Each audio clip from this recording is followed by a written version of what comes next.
नमस्कार, जय हिंद दोस्तों। स्वागत है आपका अपने YouTube channel important MCQ by Sandeep में। दोस्तों यूपी टेट सीटेट की तैयारी के क्रम में आज हम पर्यावरण अध्ययन के टॉप मोस्ट 30 क्वेश्चन लेकर आए हैं। इससे पहले हमने टॉप मोस्ट 30 क्वेश्चन पर्यावरण अध्ययन के एक पार्ट अपलोड कर दिया है। आज ये दूसरा पार्ट है, यानी इसमें मैंने काफ़ी ज़्यादा इंपॉर्टेंट क्वेश्चंस को शामिल किया हुआ है। ये ऐसे प्रश्न हैं जिनका स्तर थोड़ा ऊपर है, तो यानी बहुत इंपॉर्टेंट क्वेश्चन है। इन सभी प्रश्नों को ध्यान से देखिए ताकि आपको सभी प्रश्नों के उत्तर आसानी से मिल जाएं। शुरू करते हैं आज का वीडियो को शुरू करने से पहले निवेदन है, अगर आपने अभी तक चैनल को सब्सक्राइब नहीं किया है तो चैनल को सब्सक्राइब करके घंटे का निशान जरूर दबा दें ताकि ऐसे ही वीडियोस का नोटिफिकेशन आपको लगातार मिलता रहे। यहाँ पर जो आपके लिए पहला प्रश्न लेकर आए हैं, ग्रीन हाउस कृषि एवं जैविक कृषि करने वाला पहला राज्य कौन सा है, ये आपको उत्तर देना है। आपके सामने ऑप्शन है पंजाब, राजस्थान, बिहार या फिर आंध्र प्रदेश। तो अगर आपको इसका सही उत्तर आता है तो आप नीचे कमेंट बॉक्स में इसका उत्तर लिख सकते हैं। अगर आपको उत्तर नहीं आता तो इसका उत्तर मैं आपको बताता हूँ। ग्रीन हाउस कृषि एवं जैविक कृषि करने वाला जो पहला राज्य है वो है पंजाब। क्लियर। आगे देखते हैं अगला। यहाँ पर जो प्रश्न है, जल संसाधन दिवस किस दिन मनाया जाता है? जल संसाधन दिवस किस दिन मनाया जाता है? आपके सामने चार ऑप्शन है, 10 अप्रैल, 29 अगस्त, 22 मार्च और 10 जून। ये जितने भी दिवस दे रखे हैं ये सारे कोई ना कोई दिवस के हैं। यहाँ पर आपसे पूछा जा रहा है जल संसाधन दिवस किस दिन मनाया जाता है। तो जल संसाधन दिवस आपको 10 अप्रैल को मनाया जाता है। और अगर हम बात करें कि जल दिवस कब मनाया जाता है तो ये 22 मार्च को मनाया जाता है। इसी तरह भूगर्भिक जल दिवस कब मनाया जाता है? 10 जून को मनाया जाता है। तो ये चीज़ आप समझ गए, यहाँ पर सब कुछ क्लियर है। 10 अप्रैल को क्या मनाया जाता है? जल संसाधन दिवस। बाकी 22 मार्च को विश्व जल दिवस, 10 जून को विश्व भूगर्भिक जल दिवस, और उसके बाद बचता है 29 अगस्त। 29 अगस्त को क्या मनाया जाता है? आप हमें नीचे कमेंट में बताएं कि 29 अगस्त को क्या मनाया जाता है। अगला यहाँ पर जो प्रश्न है, काली क्रांति किससे संबंधित है?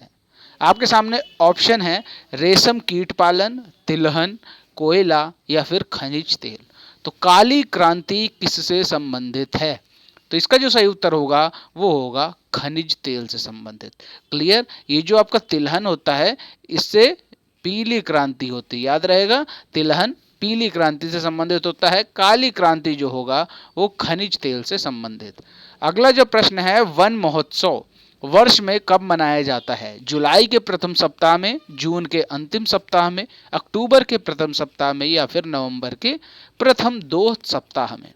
तो यहाँ पर जो वन महोत्सव है ये कब से मनाया जा रहा है? 1950 से मनाया जा रहा है। किसने शुरू किया था ये सब हम पिछले वीडियो में बता चुके हैं। KM मुंशी ने शुरू किया था। 1950 से ये जुलाई के प्रथम सप्ताह में प्रति वर्ष मनाया जा रहा है। अगला यहाँ पर जो प्रश्न है, पवन ऊर्जा उत्पादन में भारत में कौन सा राज्य प्रथम स्थान पर है? पहला ऑप्शन आपके सामने है आंध्र प्रदेश, केरल, महाराष्ट्र या फिर तमिलनाडु। यहाँ पर आपको बताना है पवन ऊर्जा उत्पादन में भारत में कौन सा राज्य प्रथम है। सबसे पहले हम बता दें कि विश्व में नंबर 1 पे कौन सा देश है पवन ऊर्जा में?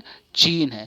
लेकिन अगर बात करें कि भारत में नंबर 1 कौन है, तो भारत में नंबर 1 पे है तमिलनाडु। क्लियर हो गई बात। दोनों चीजें आपको पता होनी चाहिए। विश्व में पवन ऊर्जा उत्पादन में नंबर 1 पर है चीन और भारत में नंबर 1 पे है तमिलनाडु। आगे बढ़ते हैं। अगला यहाँ पर जो प्रश्न है, भारत का सबसे बड़ा राष्ट्रीय उद्यान कौन सा? Jim Corbett, south button, Hemis या फिर मरुभूमि। तो यहाँ पर आपको बताना है सबसे बड़ा राष्ट्रीय उद्यान कौन सा है। सबसे पहले जिम कॉर्बेट के बारे में बता दें, ये पहला राष्ट्रीय उद्यान है पूरे भारत का। तो ये जिम कॉर्बेट ये कहाँ है? ये उत्तराखंड में है, लेकिन इसकी बात अभी हम नहीं करेंगे। बात करेंगे भारत के सबसे बड़े राष्ट्रीय उद्यान की। तो भारत का जो सबसे बड़ा राष्ट्रीय उद्यान है वो है हिमिस। हिमिस, या आपको कहीं किताब में हेमस मिल जाए तो वो भी हम कह सकते हैं कि लगभग ये सही है। और हिमिस ये है कहाँ? ये जम्मू कश्मीर में है। अगर हम बात करें कि इसका जो क्षेत्रफल है वो है 4400 वर्ग किलोमीटर। क्लियर बात। और इसकी कह सकते हैं इसकी स्थापना कब की गई थी? 1981 में। 1981 में हिमिस राष्ट्रीय उद्यान बनाया गया था। अगला जो यहाँ पर प्रश्न है, जल की कमी से कौन सा जल की कमी से क्या होता है?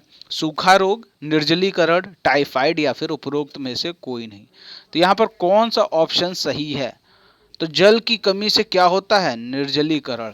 ठीक है, जब शरीर में जल की कमी हो जाती है तो शरीर में निर्जलीकरण हो जाता है। आगे बढ़ते हैं, भारत में सबसे ऊंची झील कौन सी है? भारत में लोनार झील, लोकटक झील, उकाई झील या फिर देवताल झील। तो यहाँ पर भारत में सबसे ऊंची झील कौन सी है ये आपको बताना है। तो भारत में सबसे ऊंची झील है देवताल झील।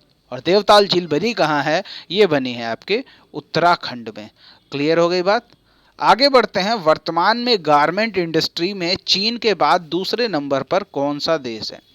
तो गारमेंट इंडस्ट्री मतलब वस्त्र उद्योग की बात हो रही है, तो चीन नंबर 1 पे है। लेकिन यहाँ पर यह बताना है नंबर 2 पे कौन है? क्या अमेरिका है, भारत, बांग्लादेश, इजराइल?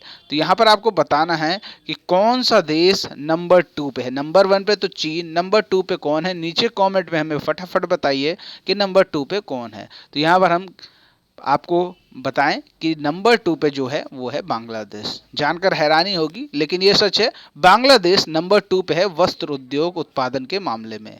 आगे बढ़ते हैं, भारत का सबसे प्रदूषित शहर कौन सा है? दिल्ली, झरिया, कानपुर, मुंबई।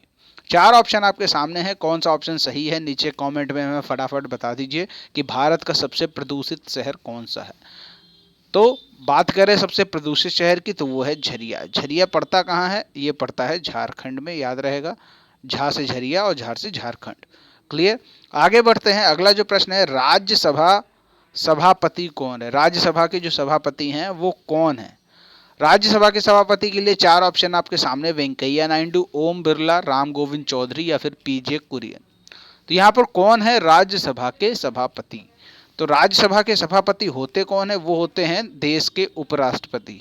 याद रहेगा, जो देश का उपराष्ट्रपति होता है वही आपका राज्यसभा का सभापति होता है। तो उपराष्ट्रपति इस समय कौन है? वेंकैया नायडू। तो यहाँ पर हम कह सकते हैं जो राज्यसभा के सभापति हैं वो वेंकैया नायडू। और ये जो ओम बिरला हैं ये लोकसभा के अध्यक्ष हैं, लोकसभा के अध्यक्ष। क्लियर? याद रहेगा। चलो आगे देखते हैं, अगला जो प्रश्न है, निम्न में से कौन सी संस्था नृत्य, नाटक और संगीत के उत्थान से जुड़ी है? आपके सामने ऑप्शन है, संगीत नाटक अकादमी, साहित्य अकादमी, नेशनल स्कूल ऑफ ड्रामा या फिर चौथा जो ऑप्शन है ललित कला अकादमी। तो यहाँ पर आप बता सकते हैं निम्न में से कौन सी संस्था नृत्य, नाटक और संगीत के उत्थान से जुड़ी हुई है। तो यहाँ पर जो सही उत्तर होगा संगीत नाटक अकादमी। अगला जो प्रश्न है, बनी ठनी किस चित्र शैली से संबंधित है? बूंदी शैली, किशनगढ़ शैली, चावंड शैली या फिर जयपुर शैली। तो बनी ठनी किस चित्र शैली से संबंधित है? तो इसका जो सही उत्तर होगा वो होगा किशनगढ़ शैली। ये किशनगढ़ शैली किस राज्य की है? तो वो भी आपको पता होना चाहिए, ये राजस्थान की है। क्लियर हो गई बात? किशनगढ़ शैली कहाँ से है? राजस्थान की है। आगे बढ़ते हैं, निम्न में से कौन सा युद्ध संबंधी नृत्य है? युद्ध संबंधी कौन सा नृत्य है ये आपको बताना है। कथकली जो कि केरल का है, बम्बू नृत्य जो कि मेघालय का है, छाऊ जो कि मयूरभंज से कह सकते हैं, भांगड़ा जो कि पंजाब का। तो यहाँ पर कौन सा ऑप्शन सही है, यानी कौन सा युद्ध नृत्य है, यही प्रश्न है। निम्न में से कौन सा युद्ध संबंधी नृत्य है? तो आपका सही उत्तर होगा वो होगा छाऊ नृत्य। छाऊ नृत्य मुख्यतः कहाँ कहाँ इसका ये कहाँ कहाँ होता है छाऊ नृत्य? बंगाल, उड़ीसा, बिहार, इन सब में छाऊ नृत्य मुख्यतः किया जाता है। ये आदिवासियों का लगभग नृत्य होता है, एक तरीके से कह सकते हैं। ठीक है, आगे बढ़ते हैं, बुध ग्रह के उपग्रहों की संख्या बताओ। 0, 1, 2, 16। कौन सा ऑप्शन सही है? बुध के कितने उपग्रह होते हैं नीचे कमेंट में बताइए अगर आपको आता है।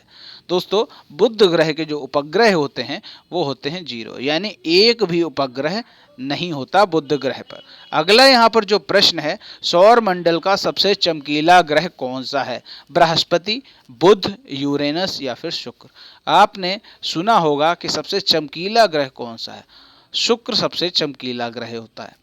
अगला यहाँ पर जो प्रश्न है, प्रकृति में सदैव मुक्त अवस्था में पाई जाती है, ऐसी कौन सी धातु है जो प्रकृति में सदैव मुक्त अवस्था में पाई जाती है?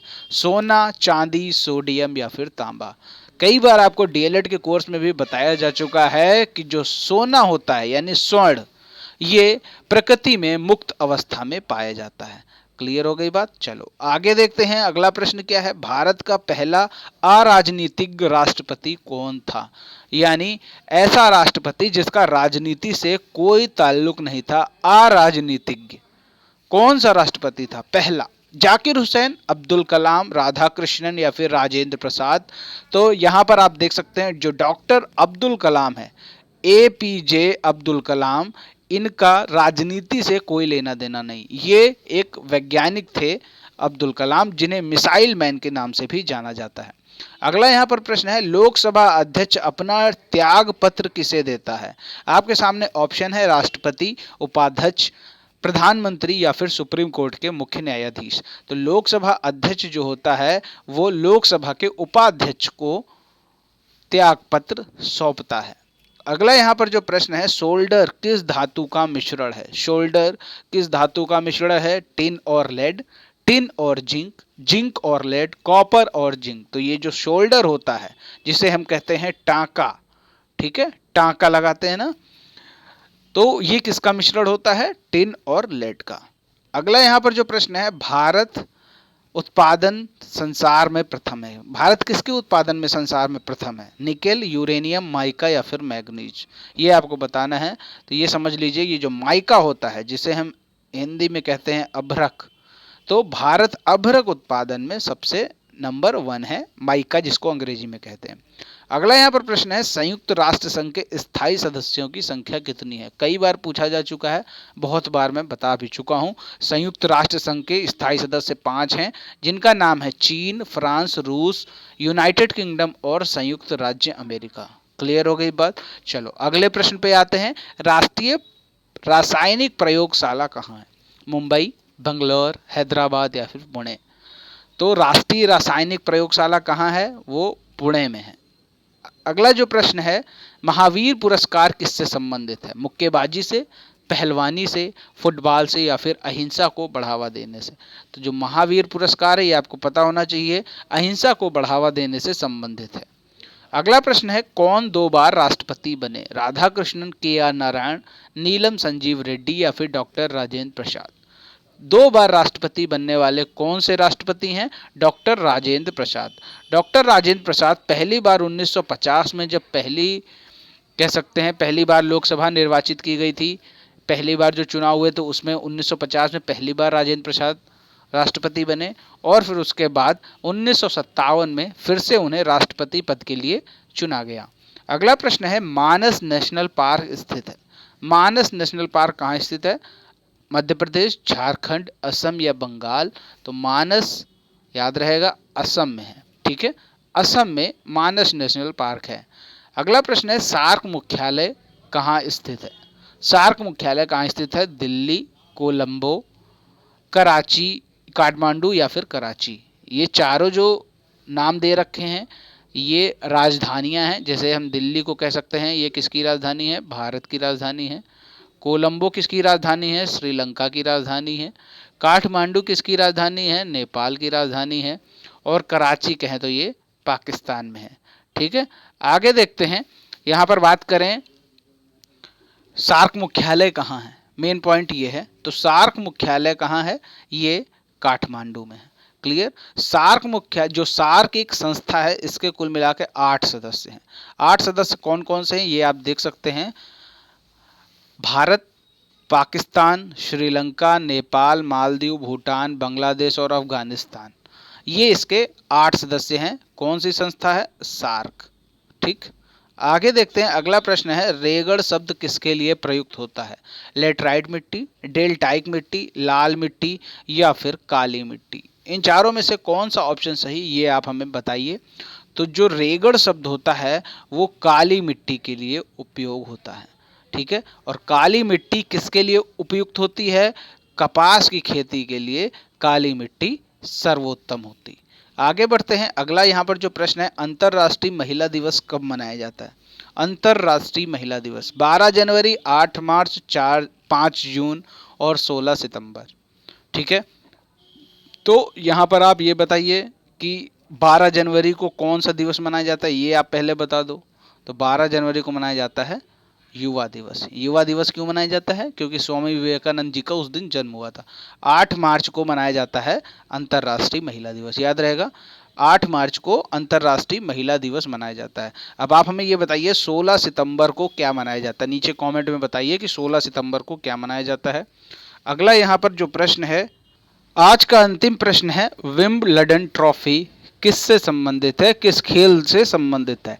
टेनिस, कुश्ती, गोल्फ या फिर फुटबॉल?